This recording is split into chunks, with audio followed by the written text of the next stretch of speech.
To quote Benazati, he says, human beings are the only species smart enough to make their own food and stupid enough to eat it. This is what we see. We see people covered in chemicals. We're wearing clothing made of plastic sprayed in fire retardants and other chemicals. The cotton that we're using is non-organic. It's covered in pesticides. We go to the store and eat a bag of strawberries, and the average imported strawberry, which I think 70% of strawberries per the EWG or the Environmental Working Group are imported, they have an average of 7 to 12 different pesticides on them. And these pesticides, oh, Morgan, I could go into some stuff on pesticides. They are poison. And so what we're doing is we're consuming these things that not only destroy our gut bacteria, this very delicate ecosystem, but they also lead to inflammation in our tissues, which also, again, degrades our guts. And when the gut's dysfunctional, the rest of us is dysfunctional.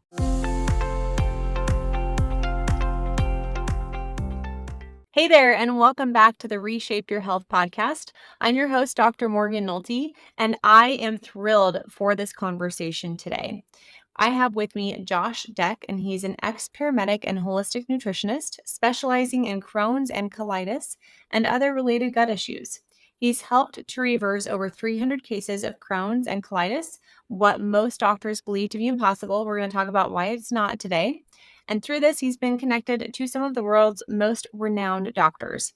He's since been recruited to the Priority Health Academy as a medical lecturer and physician's consultant, helping educate doctors on the holistic approach to gut health and inflammatory bowel disease. Josh, thank you for coming on this show. I was on your show. I could tell that you're such an expert in this area. You really have that lived experience, but you've helped hundreds of people with their gut health, which is a topic that is growing in my scope of awareness lately, and I'm so glad that it is. So welcome to the show. It's a pleasure to be here, Morgan. I'm really looking forward to it. I enjoyed our chat last time on mine, and I'm looking forward to doing a second one with you here. Yeah, so start with your story, which is pretty inspiring and also kind of shocking. So how did you get into this whole gut health realm? Well, I can expand a little bit on what we talked about off air. I've been aware of gut issues my entire life. When I was probably 11 or 12 years old, my mom had bowel issues her entire life as well. And I remember one time where actually just came home after going out to McDonald's, oddly enough, of all places. And she went upstairs to lay down, and she typically lays on her left-hand side and lets the gas pass. She's done that all her life, but this time it got worse and worse and worse. She didn't want to go. And my stepdad actually just said, look, we're going to the hospital. Something's wrong. They took her in and rushed her into emergency surgery. And the doctor said, had we not got you in here a couple hours too late, you wouldn't be here today. You would have died at home. It turns out she perforated a bowel because she had so much inflammation. They took out 18 inches of her colon. They put it in a bag, and she had surgeries and many issues. And since she's still so much scarring and issues. And I had gut issues my entire life. My dad had them. And, I remember having joint pain growing up. Third grade, my knees were painful and I just couldn't focus. I had ADHD growing up and all this stuff. And when I was in my early 20s, mid 20s, my gut was at an all-time low. I mean, I was 10 to 15 bowel movements a day, 10-minute transit times. I would eat and I'm in the bathroom and I'm looking at dinner in the toilet. Like it looks the same as when it went in.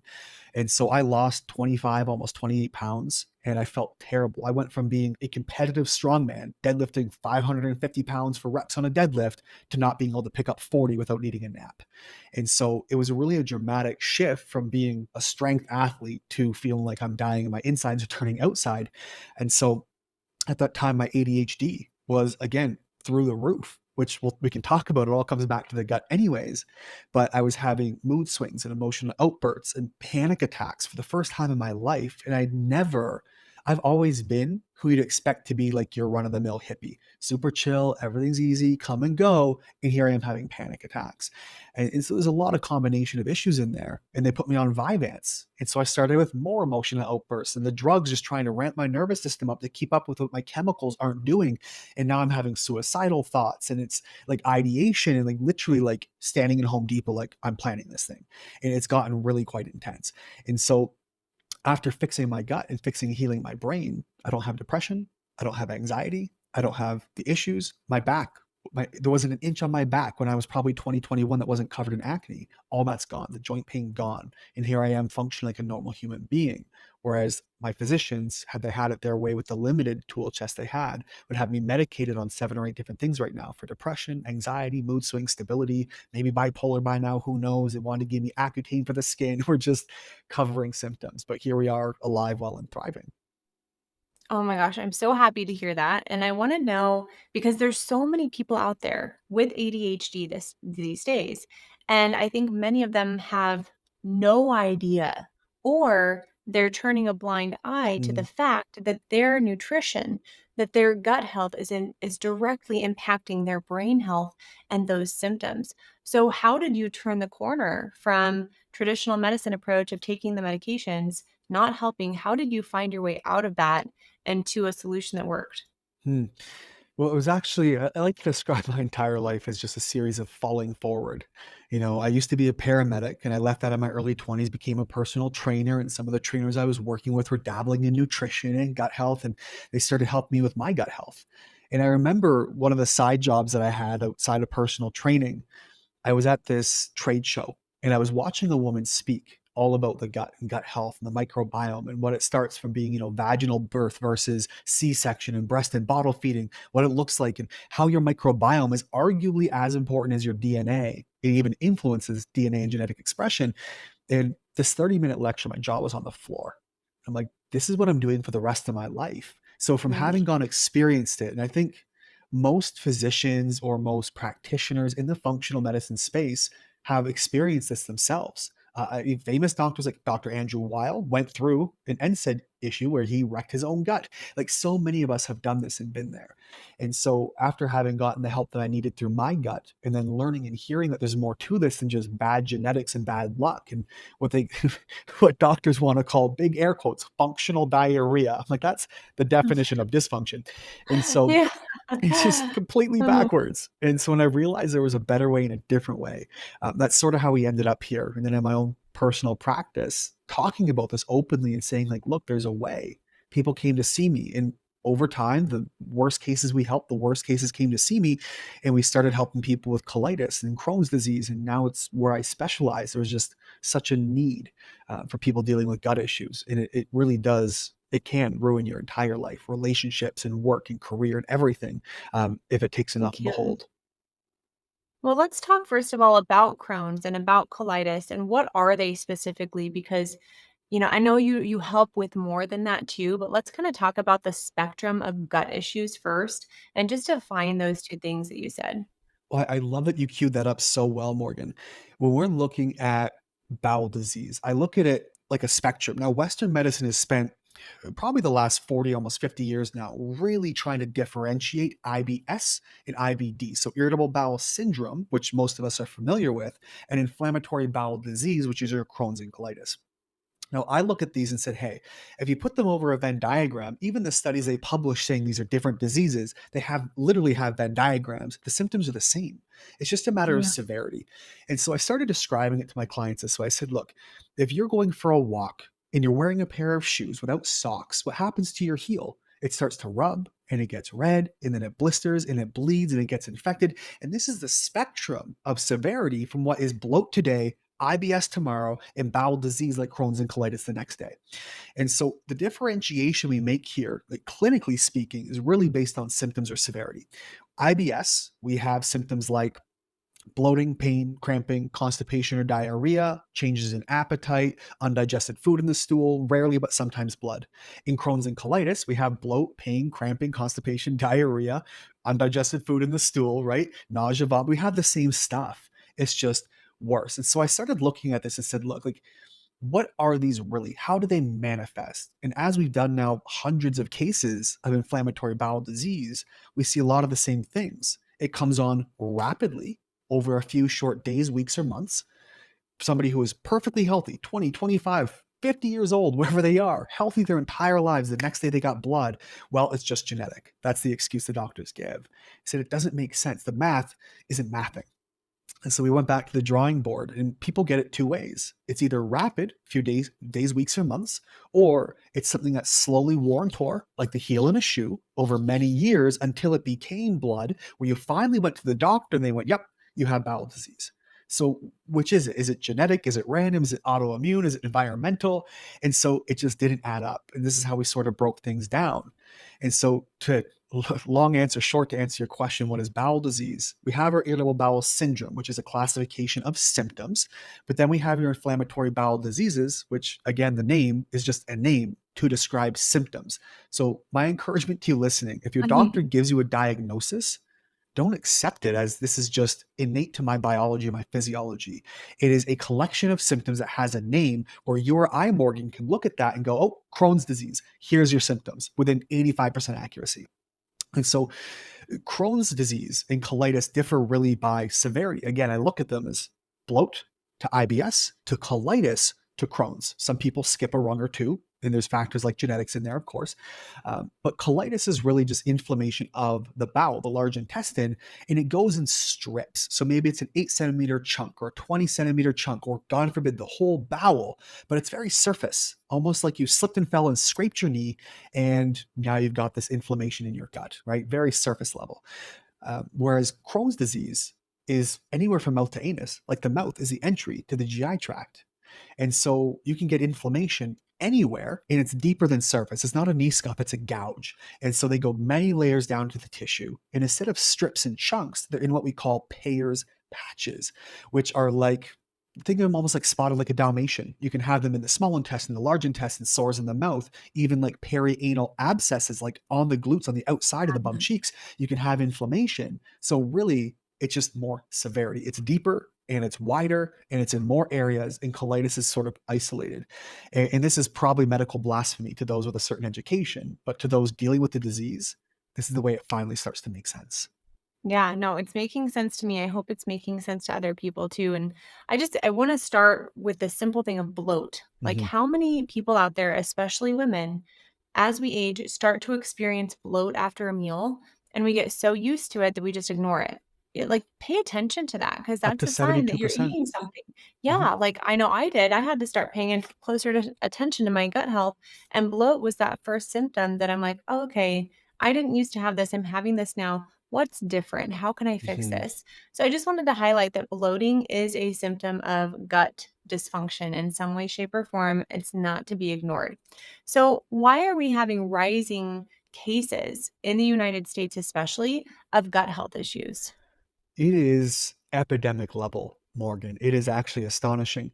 When we start looking at what's really going on in the trends, we can see all disease on the rise. Not Mm, only obesity, where 70%, give or take, of North Americans are considered overweight, 40% obese, 40% pre diabetic, 11 or 12% diagnosed. When you have 50, 60% of Americans over 50 on two or more prescription medications, you've now got the world's greatest revenue generating machine of subscription business model. And this is a big problem. And so we're seeing people being fed foods that are not foods. My adage is this: if your great grandmother 200 years ago would not recognize it, don't eat it. It's not food. It's a frankenfood or a food like substance. And to quote Ben Azadi, he says, human beings are the only species smart enough to make their own food and stupid enough to eat it. yeah. So that really describes our where we are today. So we have these fake foods, these processed foods, these refined foods. And we go, well, what's the big deal? Well, you know what? If you eat one Starbucks once a month, you have one Starbucks sandwich or a coffee once a month, and you're a farmer who lives on the land and farms organically, and you're outside all the time, and it's probably not that big of a deal. It's a drop in a bucket. But when a torrential downpour comes and there's a million raindrops falling into one bucket, it fills up pretty fast. This is what we see. We see people covered in chemicals. We're wearing clothing made of plastic sprayed in fire retardants and other chemicals. The cotton that we're using is non-organic. It's covered in pesticides. We go to the store and eat a bag of strawberries, and the average imported strawberry, which I think 70 some percent of strawberries per the EWG or the Environmental Working Group are imported, they have an average of 7 to 12 different pesticides on them. And these pesticides, oh, Morgan, I could go into some stuff on pesticides. Well, They are poison. And so what we're doing is we're consuming these things that not only destroy our gut bacteria, this very delicate ecosystem, but they also lead to inflammation in our tissues, which also, again, degrades our guts. And when the gut's dysfunctional, the rest of us is dysfunctional. And now we have, depending on the stat, 60 to 72% of all Americans complaining of some kind of gut issue once a week. Cramping, bloating, pain, constipation, diarrhea, acid reflux, something. And so Okay. that's a Oh, sorry. problem. Go ahead. No, no, please jump in here. That's great. My husband's a farmer, and so we have this conversation about chemicals and glyphosate and that kind of stuff. Mm, And, we just, he does corn and soybeans. He's amazing, and that's his profession. And so here I am talking about the risks of that. And anywho, I wanna know because when we have this conversation, he's like, "Yeah, but we spray it on there before it actually kernels." Like, they spray it on, they do early spraying, and then they do like another round of spraying before there's actually kernels. And I'm like, it's got to seep into the plant somehow. And we were just talking offline about Bonza pasta and how mm, that was found to be very high in levels of glyphosate. And I know for Bonza, at least my understanding is they're spraying the glyphosate on as a drying agent to the mhm. chickpeas. But if they're spraying these chemicals on like before the plants have, developed their corn kernels or soybean pods, how is the glyphosate getting into the actual food? Mhm. So if they're spraying it on the outside, it still gets in, right? What you put on your skin absorbs into the body. If it goes on your skin, you may as well put it in your mouth. And this is a problem we have with pesticides. There's a lot of different classifications of pesticides. In the US, there's approximately 18 to 20,000 different chemicals like spray, herbicides, fungicides, pyrethroids, different pesticides of sorts sprayed on our food. For contrast, the UK has approved about 2,000. So we have Is upwards of that 10. wild? It's mind well, you know what? It's wild, but when you do the math and realize this is why we're all so bloody sick, it doesn't take a rocket scientist or a specialist who specializes in, pesticide research to recognize to draw the dot from A to B. And I realize causation doesn't equal correlation, but here's what we have to look at. Here's a great example. If we look at certain pesticides, for example, like organophosphates, there was one called recently came out in the media recently, just in February. But anyways, chlorpyrifos, it was called, and it recently got reapproved. It was approved in the 50s and 60s and rebanned in the UK, US, EU. The US recently reapproved it due to some lobbying. Well, chlorpyrifos is actually under the classification of organophosphates. Well, back in the 1930s, they were invented allegedly as pesticides, but by 1938, the Nazi German army and scientists were exploring these as tools of war and chemical warfare because they are so extraordinarily neurotoxic to humans. They cause things like muscle spasms, flooding of the lungs, respiratory distress, and ultimately death. And so these pesticides we spray are neurotoxic agents that get into whatever critter they're treating. When you research pesticides, you realize there's a lot of interesting ways to kill things. And so they get in there and upset their nervous system in some way by overstimulating, by opening sodium channels, set the muscles hypercontract, but ultimately they lead to death. And we spray them on our food. Now, we're sort of comparing apples to oranges when I say this because different chemicals obviously have different concentrations they can kill something. But there's a Mhm. really common pesticide called deltamethrin. It's been, you know, it's been in the media a fair bit. People have been sort of fighting against it for its common uses in food and even playground zones and stuff. But deltamethrin, the USDA or the MSDS, the Material Safety Data Sheet, actually recommends not to release it to the environment because it's so extraordinarily toxic to marine life. So it takes 0.00025 milligrams, that's 25 micrograms per liter of water to kill, say, a rainbow trout. Now, for humans, it takes 12 milligrams per kilogram. So it's a fair bit to kill a human, right? Or a rat or whatever else they do these tests on. But consider this comparing apples to oranges, that different pesticides and different chemical dosages are toxic for different reasons. If it takes 25 micrograms of just say deltamethrin to kill a fish in per liter of water, we spray over 1 billion pounds, it's billion with a B, 1 billion pounds of pesticides on our food every single year. Well, that's 181 quadrillion times more than what it takes per liter of deltamethrin to kill a fish. So I don't care what chemicals and what strength we have, we are poisoning our system. There's a reason, Morgan, if you remember growing up, walking outside, walking home from school in the rain, worms everywhere. You don't see that Mhm. anymore because our soil is dead. Mm.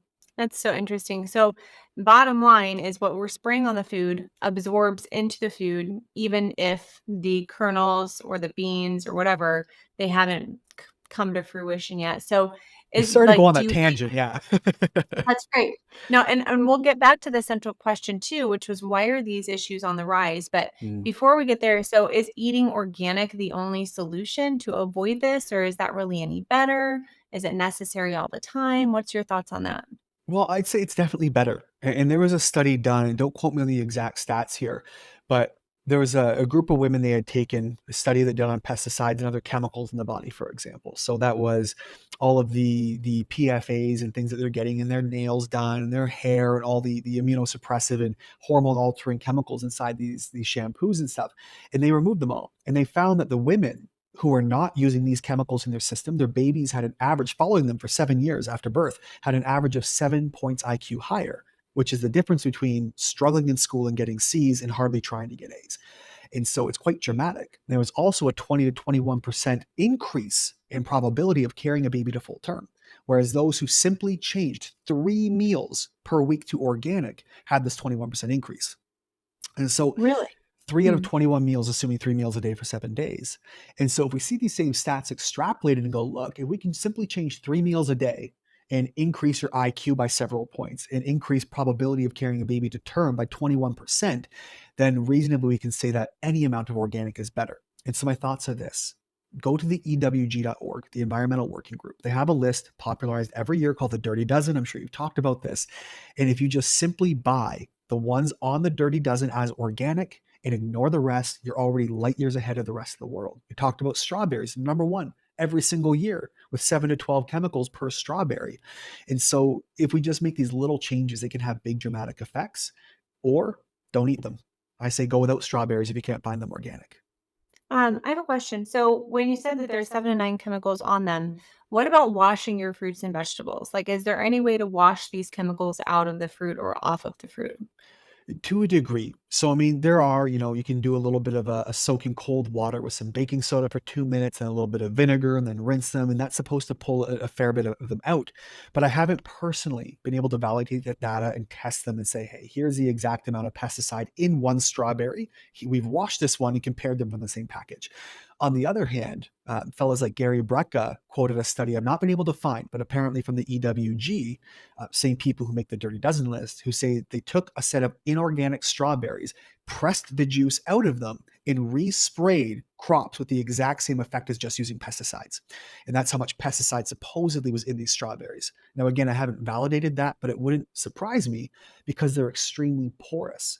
So the things on that Dirty Dozen list are Hmm. strawberries, apples, blueberries, spinach, soft, porous things. Whereas the Clean 15, which is the opposite, we don't have to worry about these foods so much. These are the things you'll see like root vegetables and carrots and potatoes, pineapples and mangoes, which have a much harder outer shell, avocados.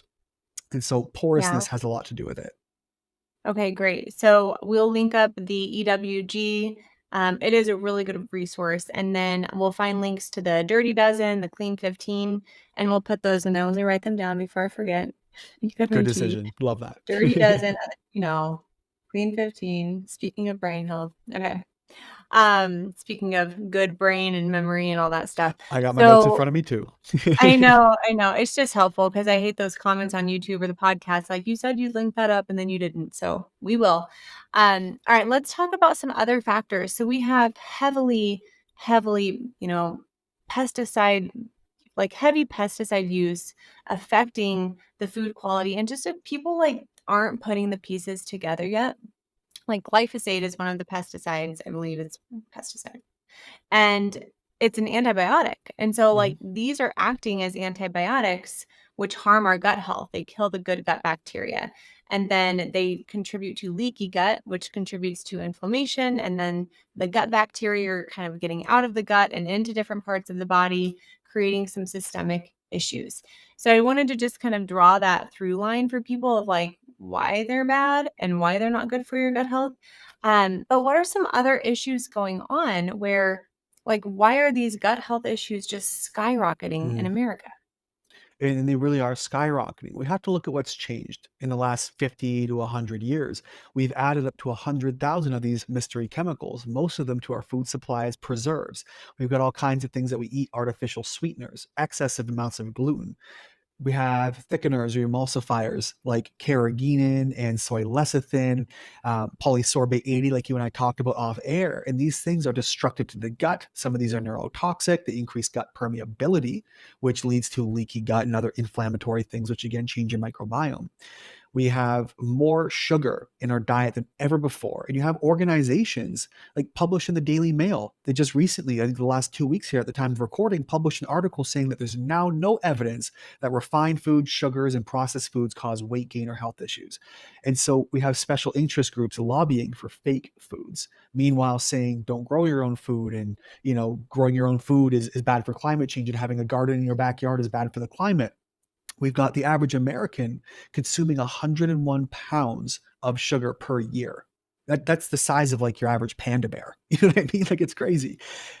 Like, antibiotic consumption is up 40-50% since the year Mhm. 2000. We spend almost $1 trillion. I think it's $800 billion a year globally on fast food, smoking, antibiotics.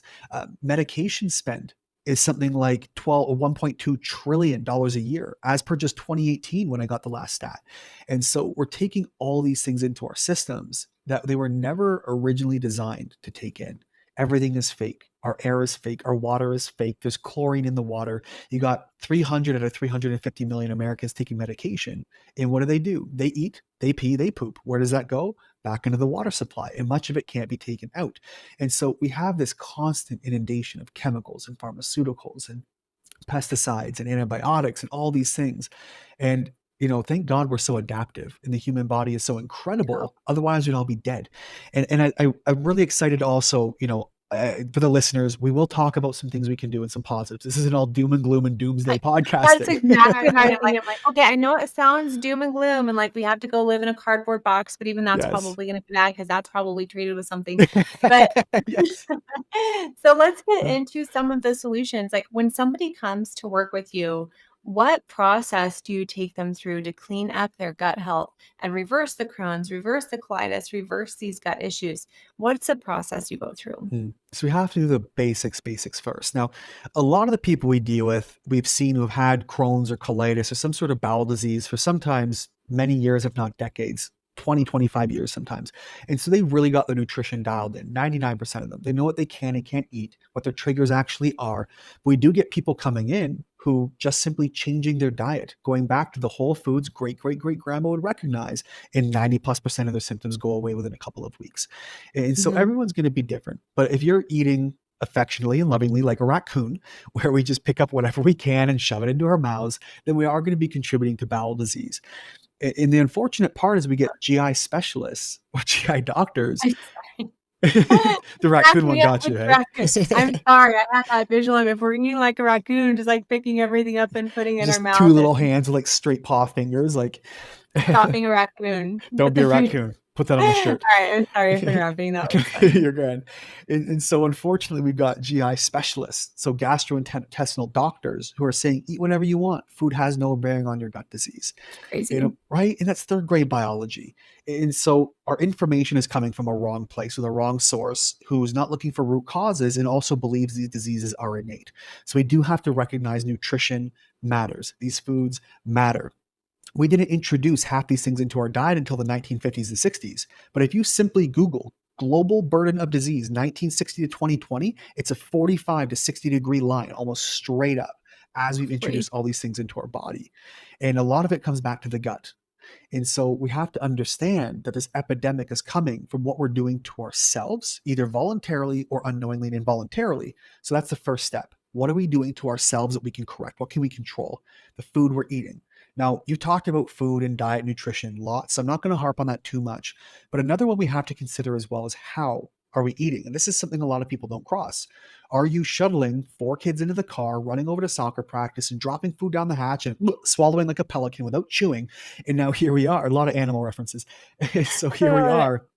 We're getting undigested food. We're not breaking down and absorbing. We're in fight or flight because we're go, go, go. We're not in rest, digest. And that speaks for itself. And there's a lot of processes that take place when we're simply sitting, breathing, putting your feet on the floor. It increases your digestion, your motility, so the movement of food, stomach acid and digestive enzyme production, all these things improve. And that's simply by eating how, or deciding how we eat and sitting and taking a breath. So, one, what we eat. Two, how we eat. The third, a lot of people want to go right through and say, I need to get rid of my issue. What is my root cause? And we distill bowel disease, Crohn's, colitis, really to three main things that we see 99% of the time. It's going to be parasites. It's going to be fungus, which is typically candidas or mold or some other issue. And we see a lot of bacterial imbalances and overgrowths, particularly in something called Clostridia, which is a gram-positive opportunistic bacteria that produces a lot of negative byproducts. You think about it, you eat and you poop, so do your bacteria. They eat what you eat and they poop out byproducts, either good things or bad things. And these guys poop a lot of bad things. They make a mess and cause inflammation. And so that's typically what we see. Now, people go, I've got parasites. I'm going to take a parasite cleanse. You might actually be causing more harm than good or wasting money. Because first, you're trying to evict the tenants from the building, but the doors are locked. So we have to open your drainage pathways. Now, the body can drain through your liver, your lymphs, your kidneys. It can drain through orally, sinuses, even your bloody ears, right? We have your skin. These are all detox and exit pathways in the body. And a lot of us are blocked up. And so we always, always, always have to look at the gallbladder and bile ducts and the liver function and detoxification. Those are the big things we have to see for people. Once those check out and everything's good, then we can start to remove the problem. And we go back to a very simple process of 5 R's. We remove the problem, replenish the nutrients your body is now lacking because, frankly, your gut's jacked up. So you're not digesting and absorbing. And your body, I'll back it up again. Here's my tangent again, Morgan. I look at the body as a city. Every organ is like a factory. Well, the factory has workers in the form of cells, and those workers need tools. These are your vitamins and minerals and amino acids and nutrients you consume. And so we're depleted, so many of us, where our organs, our factories can't do their job because the workers are out of tools. They don't have the nutrients they need. We have to replenish that. Then we can rebuild the gut microbiome integrity. That's our gut bacteria. We can repair the inflamed tissues, and then most importantly, rejuvenate the immune system. Most of us try to boost, but if you're imbalanced and you boost an imbalance, you can make it worse. And so that's sort of an overview of how we really help people reverse these diseases. I love it. And I hope people listening, if you are struggling with gut health, that you reach out to Josh and his team, because I feel like I've interviewed a lot of people, but I just feel like you have such good information, knowledge, processes behind your approach. Oh, I I'm have a glad I couple was. questions. Yeah, go ahead. Yeah. I have a couple questions that I wrote down. And just like a highlight, going back to the pesticide conversation, I think that is why we cannot just look at the back of a food panel, look at the macro breakdown, look at the ingredients list, and then deem if a product is good or not. I mean, the Yeah. Bonza pasta is a perfect example of that. However, also like the Kirkland protein bars are like, they used to be one of my go-tos. And I think that there's a good, better, best, right? Like I think that everybody goes through that phase of good, better, best. But soy lecithin is one of the ingredients in that bar, which is it can contribute to leaky gut. And I think that there's like 20 grams of protein in that bar. So I would challenge somebody who questions what we're talking about. Eat one of the Kirkland protein bars or a protein bar with other ingredients in it that are on this list, some food thickener, whatever, artificial sweeteners, there's erythritol in there. And then think about how it affects your gut. Does it cause bloating? Does it cause gas? Does it cause anything like that? And then compare that to eating 20 grams of beef Hmm. or like 20 grams of protein from beef, 20 grams of protein from chicken. It's like 3 ounces or so. And see, do I have the same gut issues? Because, protein is in both foods, but it comes with other things in the quote unquote food matrix. And so we have these processed foods with other ingredients in them that are not as nutritious, that have some harmful effects compared to whole food. And I think that's why eating whole, real food is like the pinnacle of health. But obviously, the breakdown of what you're eating, how you're eating, when you're eating is all important as well. But I wanted to make that point. Love that. I have a couple random questions for you before we get too far off.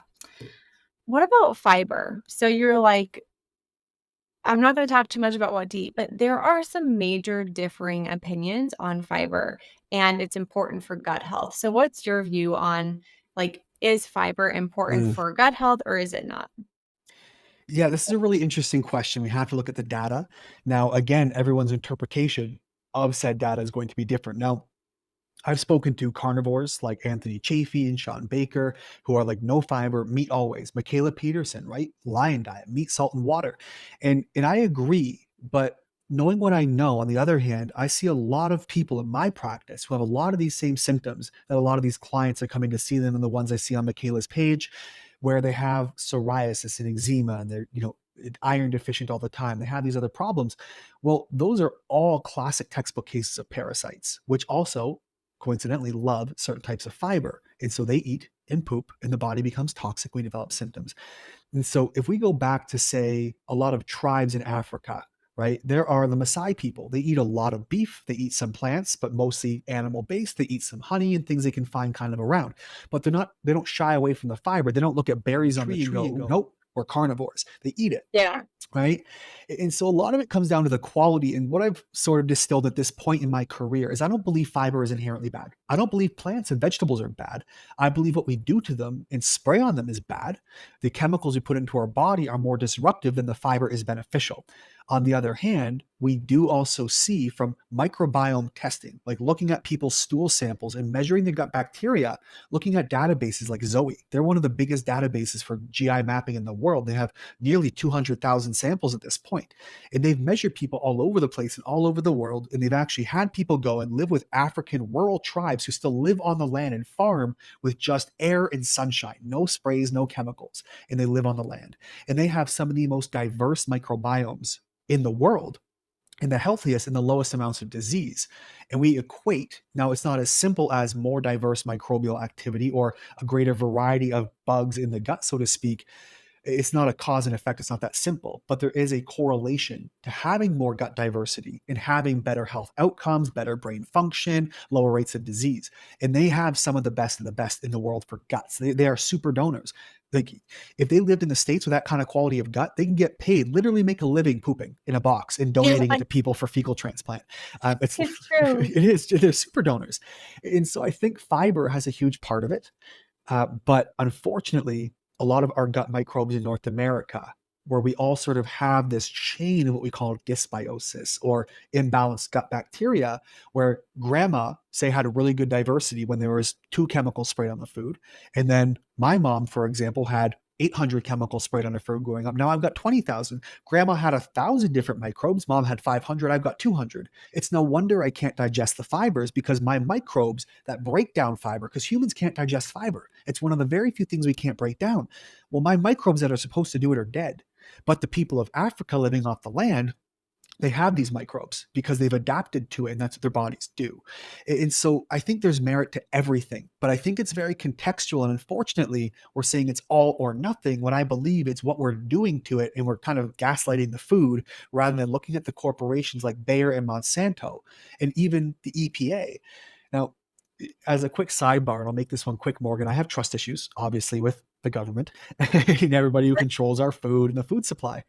But there's a quote directly from the website of the EPA, the Environmental Protection Agency. Now, mind you, things like glyphosate, like you mentioned earlier, right, on these crops, the MSDS, the Material Safety Data Sheet, says not recommended to release to the environment because it's so extremely toxic. But the EPA on their website says the EPA, this is directly from their website, only registers a pesticide when it determines it will not cause unreasonable adverse effects on humans or the environment while considering the economic, social, and environmental costs and benefits of the use of the pesticide. And here's how I interpret this. There is a reasonable amount of damage to humans and the environment they allow as long as it's profitable enough. And so when we look at what goes into the food and goes onto it, who's being lobbied, why did chlorpyrifos come back? This organophosphate they explored, it sarin gas, VX gas. So you've heard of these highly toxic neuroagents used in chemical warfare and terrorism. Those are organophosphates. Well, so is this chlorpyrifos. And so these are the things sprayed on the food. So why are we saying yes to this when we know they're extremely toxic? What is the economic benefit that they've decided this cost to human life and environment is reasonable enough to outweigh the benefits. And this is why we have to be so careful. And like you said, go beyond just the macros of how much protein's in your bar, what's in it and what's on it.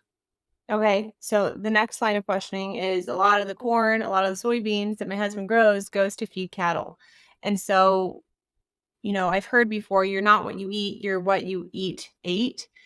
What's the ripple down effect if we're not doing like grass-fed and finished beef?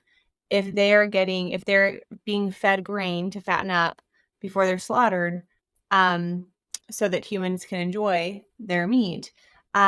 What's the ripple down effect? How does the glyphosate that they spray on the corn Hmm. get into, or does it get into the meat that the cow, if the cow eats the corn, how does that glyphosate get into the meat, or does it?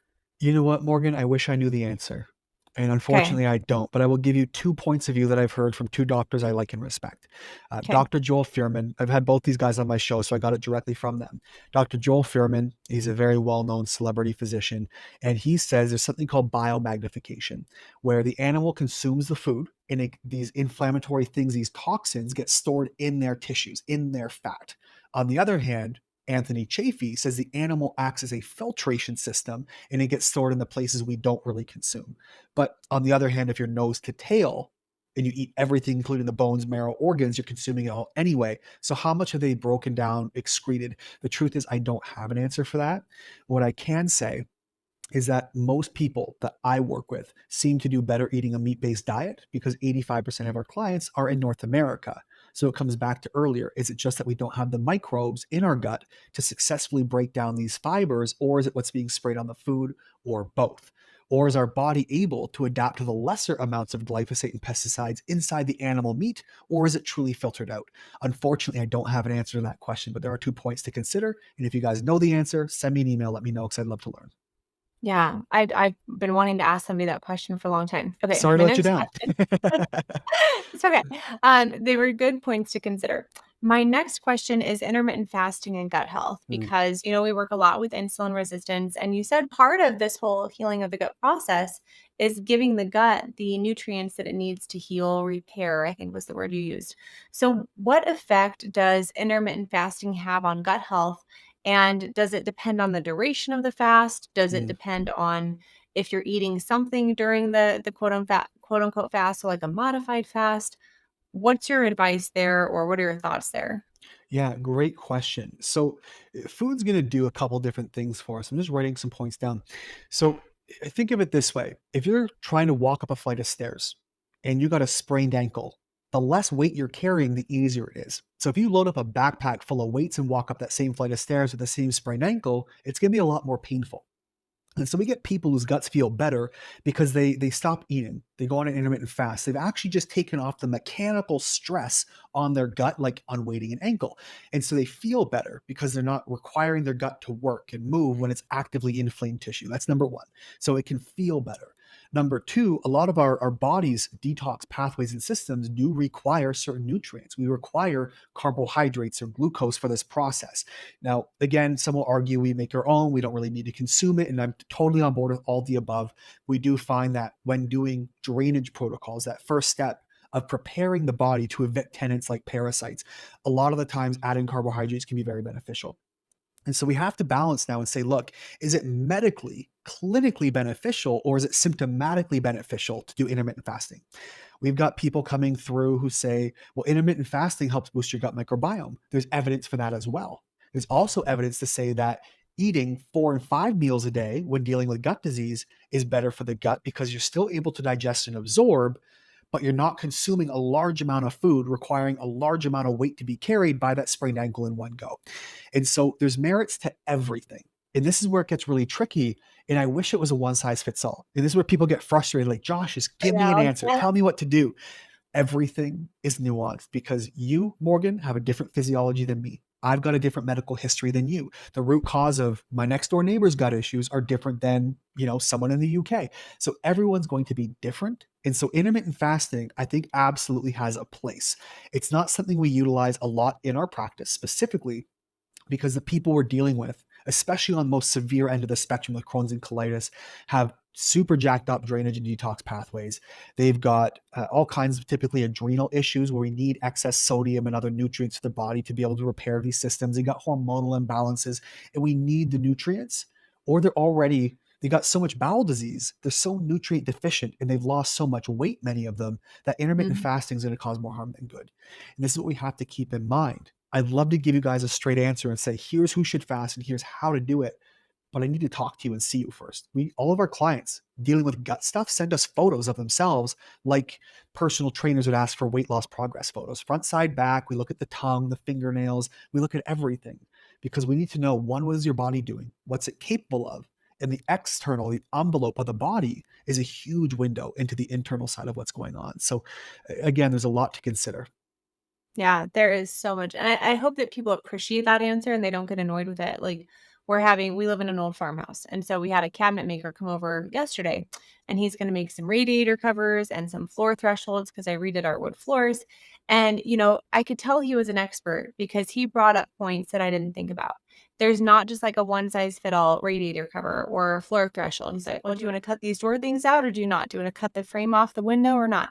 And so I think you're talking to an expert when they ask you like 20 follow-up questions before they give you a piece of advice because they need to know your specific situation to know if the advice they're giving you is going to be um if it's going to work or not essentially. So thank Yes. you for those.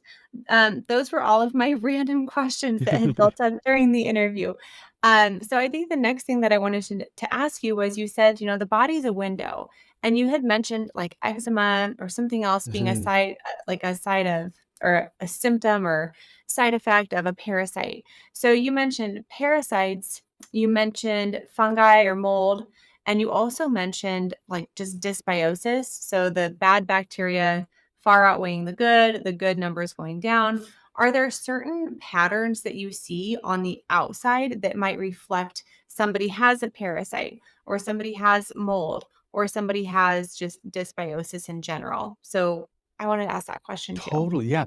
I've actually got a list I often refer to with my clients, and I can kind of pass around to them and say, "Look, like, here's some things to consider."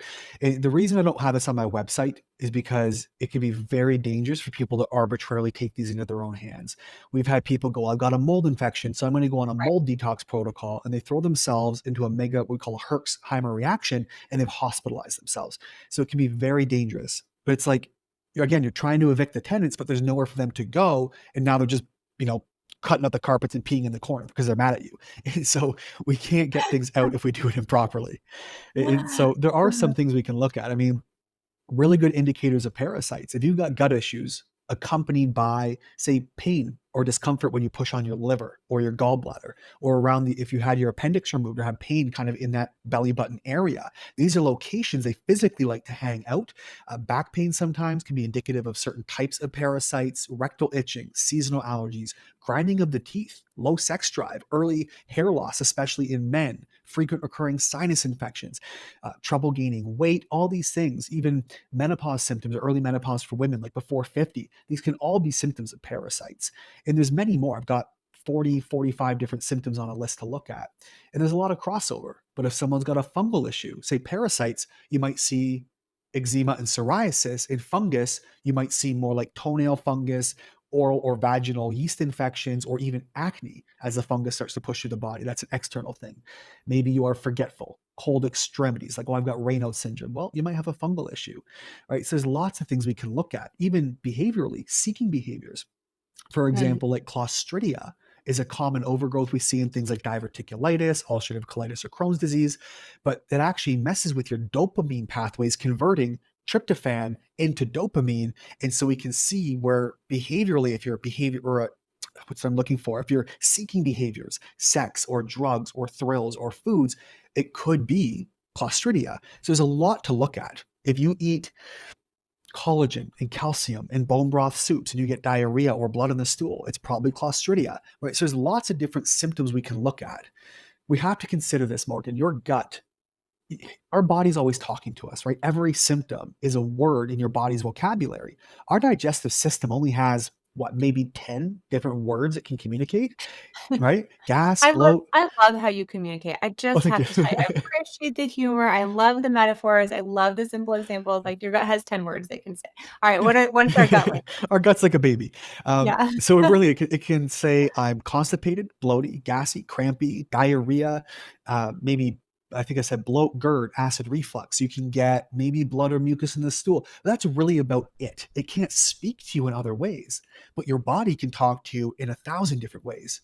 So, I mean, Mhm. look at the symptoms we just went over, right? Pain on Yeah. palpation, back pain, allergies, rectal itching, cholesterol levels, what your blood work says, sex drive, moods, cold hands, cold feet, skin issues, grinding your teeth, iron levels. They all tell us something else. It's a huge vocabulary. We just have to learn how to speak the language. And most of us, we go, well, I'm having a thyroid issue, classic example. Therefore, it's my thyroid gland. Well, when they check thyroid in the hospital or your doctor, they check typically TSH or thyroid stimulating hormone. Well, that's actually a pituitary hormone in your brain. It's not actually a thyroid hormone. What it is, your brain picks up and says, we don't have enough active, usable thyroid in the system, so ramp up the factory and make some more. What we got to do instead is go, look, well, my thyroid gland is probably producing just fine. It's rare, it's not. So, am I having a conversion issue? Because up to 40% of your thyroid is converted from inactive to active inside your gut in your liver. So, if your TSH is high, your brain's saying, make more active thyroid, you're probably making enough, it's not converting. So if you've got gut issues and thyroid issues, start in the gut, start in the liver, and your thyroid will probably fix itself because it's not actually broken. Yeah. All right. I have two more questions to Please. wrap us up. Thank you for that really good example because I think a lot of people, just like all the other diseases that we see, more and more people are getting diagnosed with either Mm. low thyroid or Hashimoto's. And we've had a few really, really good podcast episode on the show about those issues. So you mentioned detox a few times. Like, is there a certain protocol or supplements that are required for this gallbladder and liver detox? Yes and no. So I am a huge fan, and again, I'm going to say this that none of this information is intended to replace professional medical advice, diagnosis, or treatment. Please consult your doctor before taking any medical interventions. Um, so I will say yes. Typically, I'm a big fan of things like coffee enemas. They are remarkable. Mhm. The caffeine is like a static binder. It actually absorbs through the mucous membranes. Now, when we ingest something, it goes through what's called the first pass effect. Your liver actually gets there and muddies with it first and plays with it and gives your body what's left over. It's a huge part of metabolism and digestion. When you actually put things in rectally, they absorb to the mucous membranes, straight to the blood, and then get around without going through the gut first. Now, obviously, your liver's filtering blood, but it's a different mechanism. And so, what happens when we do things like a coffee enema? The caffeine is a static binder. It's got antioxidant, anti inflammatory effects. It's got immunomodulating properties, and it can actually help open a lot of these drainage detox pathways. It can open the liver, and particularly the gallbladder and bile ducts, right? Our gallbladder, it really stores bile, but our body doesn't produce a whole lot. It's very expensive to make. So we recycle up to 95% of it. Well, if you're toxic and have gut issues and you're recycling, we call this enterohepatic recirculation, you're recycling a lot of this filthy, dirty bile, like not changing an air filter in your home. You're getting dirty air into the home. You're getting dirty bile recirculating into the body, and you're reabsorbing a lot of these toxins. And things like a coffee enema or gallbladder flushes that we can utilize through, drinking Epsom salts and lemon, and it's a whole dietary process.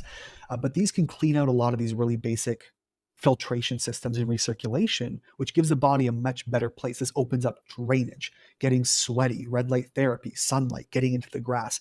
These are really important processes for doing these drainage things. And I think I got off the path of the question there, but I hope I answered it sort of.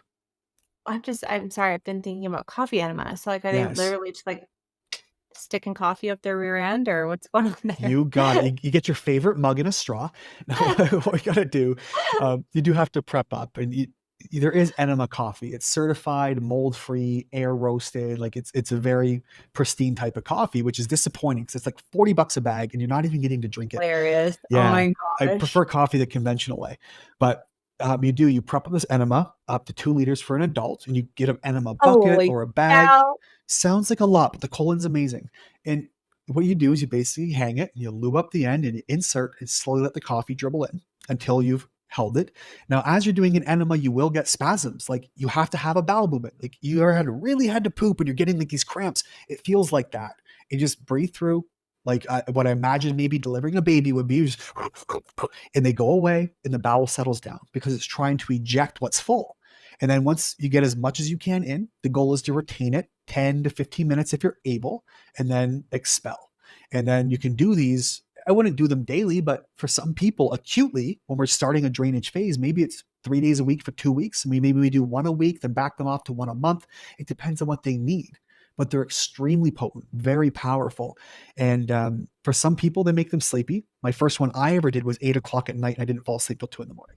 So everyone's I going to was be wondering, different. yeah, Yeah. because what about the cat? So I don't typically drink any caffeine. So did they make decaf coffee enemas, or what do you do Yeah, there? guys. So you do want the caffeine. You could use decaf coffee, but the caffeine is a static binder. Picture taking a balloon and rubbing the carpet, then touching your hair, right? It pulls, it kind of sucks Yeah. things out. The caffeine works a Ew. lot the same way. It is actually a binder which can go in and grab toxins. And you can do enemas. Like I've recommended all kinds of enemas, obviously off label to my clients. It's technically out of my scope of practice. So I say, if I were you, I might consider researching this thing where you can use probiotic enemas. You can do short chain fatty acid enemas that you can actually purchase. You can get, again, coffee enemas. You can use things like humic acid and fulvic acid, which are phenomenal binders for things like certain mold toxicity, which can lead to gut issues. There's all kinds of things that you can stick up your butt for medicinal purposes. Now, people think, well, it's a little bit weird, but when you think about the amount of people that do this stuff recreationally, it's really not that bad to put a little tube up there. Well, and I was just gonna say, like, people dealing with severe gut issues, they're willing to go to that level of, Yes. sticking something up there, and even if it's high quality coffee, like, they're probably willing to do what it takes to solve the problem. Yes. Alright, so I hadn't taken I'm glad I asked that question. I am so naive, it turns out, to detoxification, especially anal enemas, but I learned something today, and I'm guessing the listener did too. So my next question, last question for you, unless you want to add anything else, is, I've had experts on the show for gut health who say it's really important to reinoculate the gut with Mm, good bacteria. Like we just lose a lot of bacteria from all the antibiotics, from mhm. the glyphosate. And I have one other point to make on glyphosate before we're done. So don't let me forget. I'm writing it down, of course. And how do we do that? So, what do you recommend from a reinoculation standpoint to facilitate more good gut bacteria if it's a dysbiosis situation? Ooh, go to Africa and eat some poop. So, Oh my gosh, I had 2 thoughts. Okay, when you were saying that earlier, I was like, you know how the blood bank will, like, or the Red Cross will yeah. text you or email you, like, "We're in dire need of O negative blood." I'm like, how funny would that be if they're like, "We're in dire need of good poop, like, please come poop." Oh, Morgan, they're almost there though. This isn't Oh even my a god. joke. So they actually have stool banks. You can get paid $200 to $500 to poop in a box. And so what happens, they will test you. If you're a super donor where you have like super healthy gut bacteria, it's a loop. You can make 150 grand a year pooping in a box for donation, because what happens, your microbes, microbiome, I'll tell you this much. When you and I are born, Morgan, we are born 99% human. Provided we're born through the vaginal canal, we breastfeed, we're about 1% microbes. This seeds and grows like planting grass in a new meadow that eventually, after hundreds of years, turns to a rainforest. The same thing happens in our gut. We're born 99% human, 1% microbes, but we die 90% microbes and only 10% human cells. They outnumber us 10 to 1. Most of them are in our gut. Now, we have microbiomes everywhere. Or you have them in your mouth, vaginally, rectally, your hair and your eyebrows have their own microbiome, your skin, your groin, armpits, they're everywhere. But to reinoculate, honestly, when I said go to Africa and eat some poop, I wasn't kidding. I mean, yes, there's a sterile way to do that. But if they are super donors, a lot of these indigenous tribes, they have the most diverse gut microbiomes. Now, it's actually a procedure called FMT, or fecal microbiota transplant, which currently in the US is only approved for recurring C. diff infections, or Clostridia difficile, which can be very fatal and deadly. You can pick it up in the hospital, or it can be antibiotic induced. Now, what happens is they actually take the stool, they either put it into capsules, resistant ones that you won't burp up, but they will get down to the bowel. That would So not be a pleasant one. that Yeah, was that my would not be first thought when I heard there was oral FMT. They can do Oh. what's called a retention enema, where they'll actually you'll take the enema and then hold it for as long as you can and expel, and do that regularly. Or they have colonoscopy, where they'll go in and actually plant stool around and clean yours out and replant it. And it's like planting seeds that grow into trees and produce fruit. Now, the challenge that we see with this is a lot of people out there who want to do FMT, they think it's a gold ticket. I've had people come into my program with severe Crohn's and colitis, or their kids, 5 and 10 years old, who have gone through with bowel disease and tried this FMT or fecal transplant. Unfortunately, you wouldn't rebuild your house while it's on fire. You have to put the fire out first, fix the root of the problem, and then you can rebuild. The same goes for your gut. If you're highly inflamed, living in a moldy environment, eating bad foods, it's not going to fix the problem. You're going to spend $10,000 on FMT and your house is still burning down. And so there is a lot of science to it, and it's an amazing new thing they're doing. I talked to Dr. William Lee, I think it was late last year, and he was talking about how he just scrubbed in doing an FMT, stage 4 cancer cured by doing FMT. But this again Mm. comes back to the work from Dr. Alessio Fasano that says all diseases begin in the leaky gut. So if you're inflamed, or have bloat, or have gas, or have anything, or as severe as colitis and Crohn's disease, you do have leaky gut. This is where all diseases begin. In fact, 93% of the leading causes of death, as per the CDC, so kidney disease, liver disease, Alzheimer's, heart disease, all these things, diabetes, are connected to the gut. And so Yeah. FMT, I believe, is the future. Now, there's so much I could go off on a tangent about weight loss and how it actually impacts that and metabolism and the future of what FMT might be. But the idea being, it is directly connected to every facet and aspect of our body, our metabolism, cellular and wellness, our DNA and genetic health. All of it comes back to the gut. And so to re-inoculate our guts, there is those options. Or we can do what we can do to go back to as natural as possible. Play with pets. Farmers who live on the land and work with animals who aren't obviously full of pesticides have much better gut microbiomes or gut bacteria than those who maybe live in a high rise in New York City with no pets and wash their hands every time they touch anything. You're not exposed. We need to inoculate. We are meant to integrate with nature. And we currently in 2024 live in a society, in a world that is not congruent with our own or compatible with our own biology. And so we're not inoculating, we're not outside. So do the opposite. Get outside, touch things, eat things, grow your own carrots in the dirt, and then rub the dirt off on your shirt, then eat the carrot, right? Go play with friends, hug, travel. Don't sterilize it. Yes, wash your hands after you poop, but don't sterilize after going to the grocery store. Who cares? And these are how we inoculate ourselves. Travel, get exposed, kiss a friend. Maybe not too much, depends on your friends. But these are the ways we inoculate and get microbes Oh into our my system. gosh. Okay, so my husband, he's so funny. Well, first of all, I thought, okay, this fecal transplant's gonna be the new Ozempic for weight loss one day. Like we're calling it right now. People are gonna 100%. be taking poop pills to lose weight.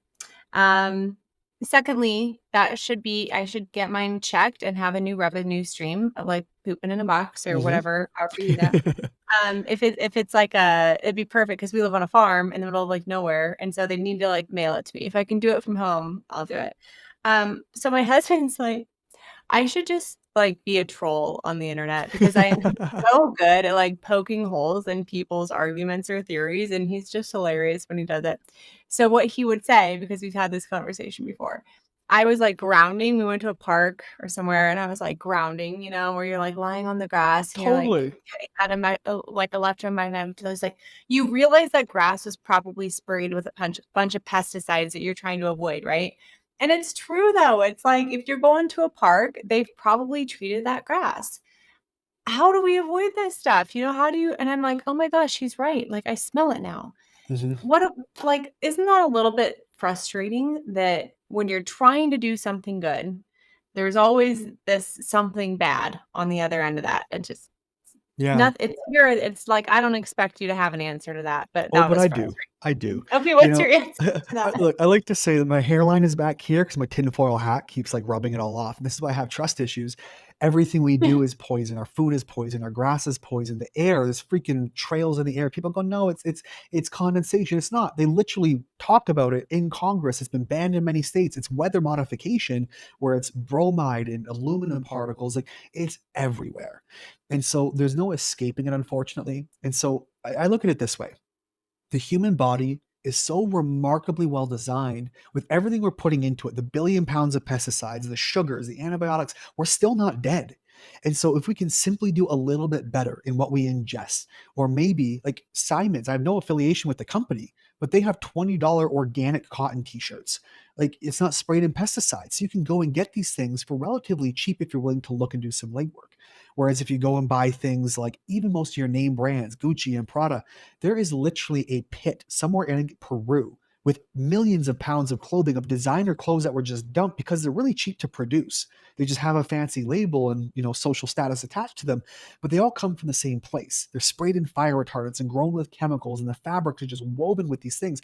So we can simply change where we're buying our clothing. We can simply change what water we're drinking. Maybe you go to findaspring.org and go and get groundwater from a natural spring and fill it up. You can look at the EWG and simply buy those ones, either frozen organic or skip them entirely. There's so many little things we can do. And if we can just give our body a little bit more room or latitude to do what it's trying to do anyway, the fact that we're not dead yet by doing nothing only goes to show that we can get extremely healthy or much healthier on the spectrum by making a few small changes consciously.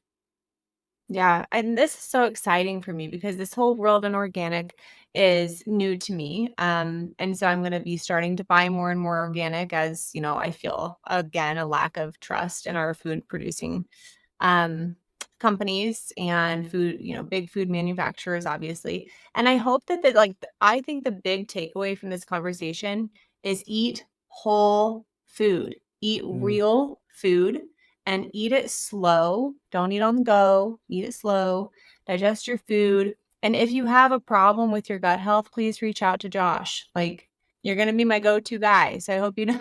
happy I to hope do you know it. that. I don't say that lightly because I love my members and I love my community. And I think it's really important to have people like you in my arsenal because this is not my area of expertise. I love learning about it, but it's a whole nother deal. If you have an active gut health issue, like you said, like you're not going to build a house when it's already on fire. So I like the building of the house phase. You're hearing like the putting out of the fire and like That's right. rebuilding as well. But I love that you're such a great resource for this. So can you let people know where they can learn more about you, how they can work with you? Absolutely. So we have our own podcast, of course, that's reversible or reverse able, the ultimate gut health podcast. You'll hear Morgan on there as well. I recently started a second one just specifically about Crohn's colitis. Send me a note for that. But everything that you need can be found at gutsolution.ca. That's all singular.ca for Canada, gutsolution.ca. You can ask for help with any programming. We have options to get involved and enrolled in some DIY programs. You can work with us directly. The podcast, the social media, all of it's linked there, and it's just a bottomless pit of resources. The only thing really, Morgan, I find in my experience that holds people back from getting better is just the willingness to invest the time. It really is, because at this stage, knowing what we know, every disease, I don't care if it's arthritis or asthma or thyroid or gut disease, all of it has a root cause. This is, I think, the top thing I'd like to leave people with today. Do not accept a diagnosis as an innate part of your physiology that is unfixable, incurable, and random or just genetic. Genetics are a cop out excuse. It's something that can be patented. Well, again, here's my tinfoil hat, but guess who pays for med school? Guess who pays for the studies and invests millions of dollars in the studies that get recommended drugs on the other side, which make billions of dollars in revenue? It's an investment. And so we have to understand that every disease has a root cause. Now, we might find other diseases like, dengue fever in Africa, but you're not finding Alzheimer's. There's a reason we have obesity like nobody's ever seen before. It used to be a circus act, it was so rare. Now it's everybody and their dog. You look at a lot of these indigenous tribes who don't have the same toxicity levels. They have elders who contribute to the community. They're 80 years old out hunting. They have elders. We have elderly that start at 60 years old and decline rapidly. And it's a very different way of looking at the world. And if we can simply do that, not accept a diagnosis as an innate, unmanageable, genetic, autoimmune, random disease, but that it's a byproduct of dysfunction. And the word that they give you, the diagnosis, is simply a definition used to describe symptoms. Symptoms are your body communicating. If you got a hostage in your house, God forbid you're taking hostages, Morgan, and they're screaming for help, and you just put tape over their mouth and go, look, they stopped screaming, I can't hear them. They're just not happy to be there. You didn't fix the problem. You just covered the symptom with medication. And that's what we Yeah. do. It's not innate. There's an issue. Things are somewhere where they should not be. The body is inflamed. It can be fixed. It can be corrected. We just need the resources to do so. And it's all over the place. And so for gut specific stuff, just head to gutsolution.ca. We got everything you need and then some. You just got to ask. I love it. And I want to end on one more note that yes, if I'm going to start buying organic, my grocery bill is going to go up like it hasn't already. My husband and I were just looking at our budget and it's gone up. And yeah, we have two kids that are growing, but my goodness, like inflation has definitely hit the grocery budget. Huge. And so, yeah, it's going to go up more. However, I'm going to have such a greater return on that investment, like to my health for a reason, so that I can continue to be the wife I want to be and the mom I want to be and the business owner. Do not be intimidated by the time or the energy or the money that you're going to invest in your health, because you will have the greatest return on that investment down the road. And there's a ripple effect, because the healthier you are, the bigger and better you can show up for your family and your community and your work too. Oh, I love that. Thank you. And not to drag this on too long, but here's the thing. Go to the farmer's market. If you live in New York City, drive to upstate New York, bring a couple of friends, get in the car, grab a cooler, split a $1,200 cow, and you got meat for a month for like 20 people, right? Like there's ways to do it. I went to the farmer's market nearby. I got 2 bags full of sausages and steaks and cured meats and $160. And it's like a month's worth of food for your average person. And so it's not expensive if you know where to look and you're willing to do it. And check your priorities. The Crohn's Colitis Foundation will say that the average person spends $30,000 in the first year of getting a diagnosis on external things and medication and treatments and options and all kinds of stuff. Well, I get people coming in and go, I can't join your program because that's a whole car payment. I'm like, okay, so get a new car, get a different car, share with a friend. Like I'm not saying put yourself into debt and sell your things, but we have to understand their priorities. Like if I'm sick and dying, I'm paying for it now or I'm paying for it later in energy, years, or nursing home costs or medical bills. And so my job is not to twist people's arm and say, come and buy my program. I don't care. I'm here to help however we can. We've literally made options so affordable that people in third world countries are doing them. So there's always an option. But the idea is if you're drinking or smoking or spending extraneous amounts of money on things, you're driving a $900 a month vehicle, you're getting your nails done every third week for $100 a pop, like it's a priorities issue at that stage. And it's really for us to look honestly at ourselves and say, what is it that I want for myself? If you want the car and the nails and the image, that's cool, you do you, but don't blame the fact that money's a problem on you not getting better. And I know some people are going to hate that last statement because there's a lot of nuances around that. Like you said, inflation in families, single moms with 10 kids, there's always a thing there. But if you have the time, we have free resources, paid resources, cheap resources. You've got the same. They're everywhere. It's just up to you to look. It's not going to be on a silver platter. Josh, thank you so much for today's episode. I know I learned a ton personally about gut health. I had a really great time talking with you today.